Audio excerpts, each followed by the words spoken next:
ವೇದಿಕೆಯ ಮೇಲೆ ಉಪಸ್ಥಿತರಿರುವ ಗಣ್ಯರಿಗೂ ಹಾಗೂ ನೆರೆದಿರುವ ಸಭಾಸದರೆಲ್ಲರಿಗೂ ಭರತ್ ಮಾಡುವ ನಮಸ್ಕಾರಗಳು. ಈ ಸುಸಂದರ್ಭದಲ್ಲಿ ನಾನು ನಮ್ಮ ತಂದೆಯವರ ಸಾಮಾಜಿಕ ರಂಗದ ಬಗ್ಗೆ ಆಗಲಿ ಅಥವಾ ಅವರ ವೃತ್ತಿ ಜೀವನದ ಬಗ್ಗೆ ಆಗಲಿ ಮಾತನಾಡೋದಕ್ಕೆ ಹೋಗೋದಿಲ್ಲ. ಯಾಕೆಂದರೆ ಅದನ್ನು ನನಗಿಂತ ಚೆನ್ನಾಗಿ ಬಲ್ಲವರು ಅಭಿವೃದ್ಧಿಗೊಂಡವರು ಈ ವೇದಿಕೆಯಲ್ಲಿ ಇದ್ದಾರೆ. ಅವ್ರ ಮುಂದೆ ನಾನು ಅದರ ಬಗ್ಗೆ ಮಾತನಾಡಲು ಹೋದರೆ ಪಾಲಿನ ಅನ್ಬೋದು. ಆದರೆ ನಾನು ವ್ಯಕ್ತಿಗತವಾಗಿ ಅವರ ಅಂತರದಿಂದ ಅದರ ಬಗ್ಗೆ ಒಂದು ಹೇಳೋದನ್ನು ನೆನ್ಸ್ಕೊಳ್ಬೇಕು. ನಮ್ಮ ತಂದೆಯವರು ಹುಟ್ಟಿದ್ದು ಪ್ರಜಾಪ್ರಭುತ್ವದಲ್ಲಿ 50ರ ದಶಕ. ಆಗ ಶಿಕ್ಷಣವೇ ಬಹಳ ವಿಷಯ, ಅದ್ರ ಬಗ್ಗೆ ನಾವು ಜಾಸ್ತಿ ಹೇಳೋದಿಲ್ಲ. ನಮ್ಮ ತಂದೆಯವರ ಹುಟ್ಟಿದವರು 8 ಜನ, 7 ಜನ ನಂಬಿಯರು. ಇವರೇ ಹೆಣ್ಣು. ನಮ್ಮ ತಾತ ಅಜ್ಜಿಯವರು ನಮ್ಮ ದೇಶದ ಜನರಿಗೆ ನಿಯಮಗಳಿಗೆ ಕೊಟ್ಟಿದ್ದಾರೆ ಅವರಿಗೆ ಬಾಲಕರಿಗೆ. ನಮ್ಮ ತಂದೆಯವರು ಕೆಲಸಕ್ಕೆ ಸೇರಿದಾಗ ಅವರ ಜವಾಬ್ದಾರಿ ಕಲಿಯುವುದು ಮಾಡಬೇಕು. ಇವಾಗ ನಮ್ಮ ಹೆಣ್ಮಕ್ಳು ಕೆಲಸಕ್ಕೆ ಸೇರಿದಾಗ ನಿಮಗೆ ಕೈಕೊಂದ ಮಾಡಬೇಕಲ್ಲ ಅಂದರೆ ಆ ಪರಿಸ್ಥಿತಿ ನಿರ್ಮಾಣ ಆಗಿದೆ. ಆದರೆ ಅವತ್ತನ್ನೆಲ್ಲ ಅತ್ಯಂತ ಯಶಸ್ವಿಯಾಗಿ ಮಾಡಿ ಈ ಸಾಧನೆಯನ್ನು ತಂದಿದ್ದಾರೆ. ಅದಕ್ಕೆ ಪ್ರಮುಖ ಕಾರಣ ನಮ್ಮ ತಾಯಿಯವರ Shrimati Vanajakshi. Behind every successful man there is a woman ಅನ್ನೋದು ನಮ್ಮ ಮನೆಯಲ್ಲಿ ಸತ್ಯ. ಸೊ ಹಾಗಂತೆ ಈಗ ಯುವಕರು ಯೋಚನೆ ಮಾಡುವುದು ಸಾಧನೆ ಮಾಡಬೇಕಂದ್ರೆ ಸಾಕೋದ್ನ ಹಾಗಲ್ಲ. ಅವರ ದಿನಚರಿಗಳಿಗೆ ಸ್ವಲ್ಪ ಹೇಳ್ತೀನಿ ನಿಮಗೆ. ಬೆಳಗ್ಗೆ 3:45 ಬೇಕಾದರೆ ಎಕ್ಸಸೈಸ್, ಯೋಗ, ಧ್ಯಾನ ಎಲ್ಲ ಮಾಡ್ತಾರೆ. ಅವರ ದೈಹಿಕ ಆರೋಗ್ಯಕ್ಕೆ ಏನೇನು ಬೇಕೋ ಆ ಥರ ಕಷಾಯಗಳನ್ನೆಲ್ಲ ತಗೊಳ್ತಾರೆ. ಆಮೇಲೆ ದೇವಸ್ಥಾನಕ್ಕೆ ಹೋಗ್ತಾರೆ. ಆಮೇಲೆ ತಾಲೀಮು, ರೋಟರಿ, ಸಾಹಿತ್ಯ ಸಂಘ ಇಷ್ಟೆಲ್ಲ ಇದ್ರೂ ನನಗೆ ಯಾರು ನಮ್ಮ ತಂದೆಯವರು 80 ವರ್ಷ ಆಯಿತು ಏಕೆ ಆಕ್ಟಿವ್ ಆಗಿದ್ದಾರೆ ಅಂತ ಕೇಳಿದ್ರೆ ನಾನು ನಿಜ ಹೇಳಲ್ಲ. ಅವರು ಚಿಕ್ಕರಿಗೆ ಉಪವಾಸ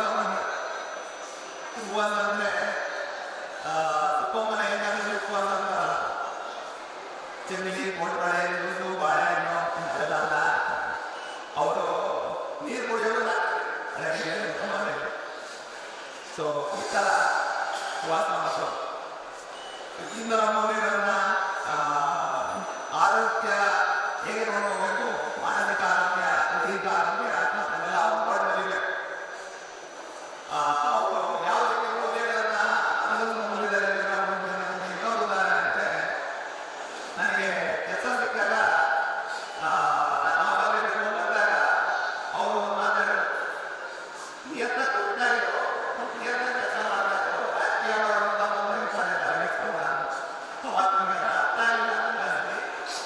ಆಮೇಲೆ ಈಗ ಅದೇ ಕೆಲಸ ಮಾಡ್ತಾರೆ ಅಂತ ಇದ್ರು. ಇನ್ನು ಏನಂತ ಚಿತ್ರಪುರಿಯಿಂದ ಆರಂಭಿಸಿದ್ದಾರೆ. ಹಾಗಾಗಿ ಬಂದಿದ್ದಾರೆ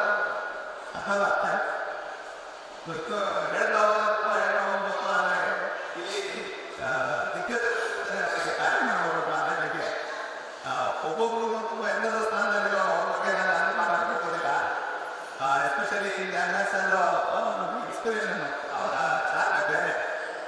ಆಮೇಲೆ ಮುಗಲ್ ಅವ್ರ ಬಗ್ಗೆ ನಾವು ಮಾತಾಡೋದು ಚೆನ್ನಾಗಿರಲ್ಲ. ಸುದೀರ್ಘ ಜೀವನ ಮುಂದೆ ಜನ ಮಾತಾಡೋದು ಖುಷಿ. ಕೇಳಿದ ಒಂದು ಅವನೆಲ್ಲ ನಾನು ತೋರಿಸ್ತೇನೆ.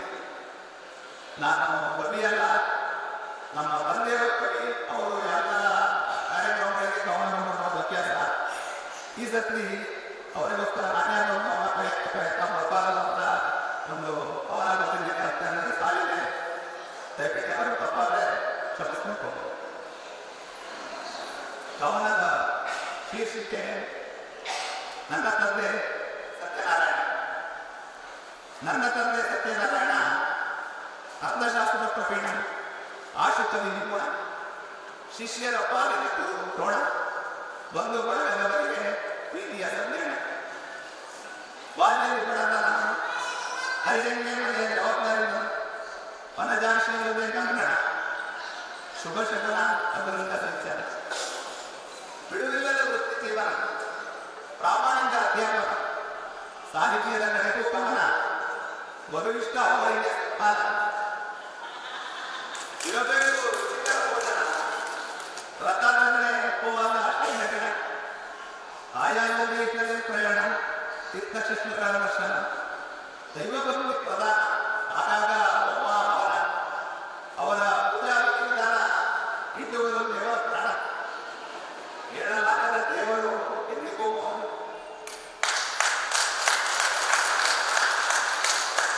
ಎಪ್ಪತ್ನಾಲ್ಕು ಹರೆಯದ ಪುರಾಣ, ಉತ್ಸಾಹ ಚಿರನೂತನ, ಹಾಸ್ಯ ಪ್ರಯತ್ನ, ಆರೋಗ್ಯಕ್ಕೆ ನಿನ್ನ ಗಮನ, ಈ ಜೀವನ ಶೈಲಿಗೆ ಒಂದು ಗಮನ, ಹೀಗೆ ಸಾಗಿ ಜೀವನ ಪಯಣ, ಬೇಡುವ ನಾರಾಯಣ, ಮೂರ್ವಾರ ನನ್ನ ತಂದೆ ಸತ್ಯನಾರಾಯಣ.